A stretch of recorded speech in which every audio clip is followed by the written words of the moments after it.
marry your friend, because friendship is the hallmark and the foundation of any relationship. If and you know, conflict is inherent in a relationship. So when you have a conflict situation as friends, you are able to resolve it, rather than the litigious mindset where you say, I have rights, I'm a husband, the other one says, I have rights, I am a wife. 2, marry somebody whose self-confidence and esteem levels are high.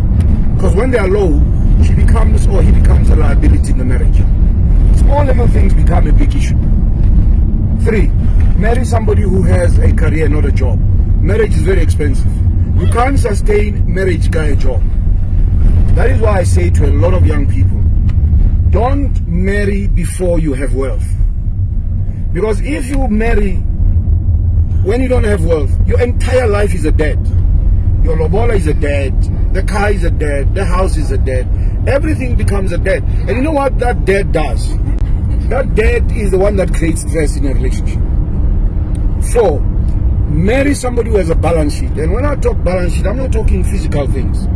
I'm talking about intellectual capital, because if you have intellectual capital, you can create anything and you can live anywhere in the world. You know, you can compete because you are intellectually competent.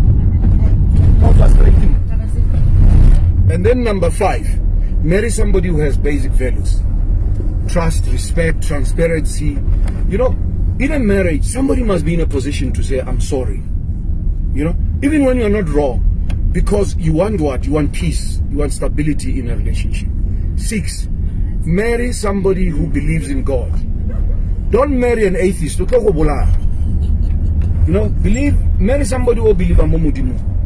7, marry somebody, especially a woman, who's got a social conscience. You know, I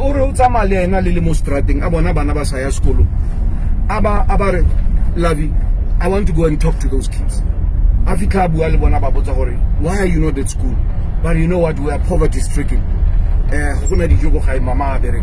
That woman then comes to you and says, love, give me your card.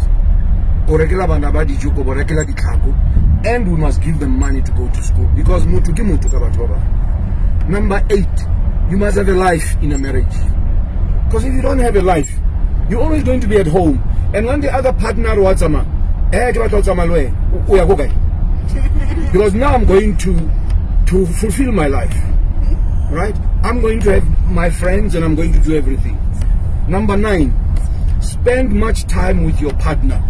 This thing here, the other partner as you, creates problems. Because what happens is that the more you are alone, the more you are susceptible to, you know, I don't want to...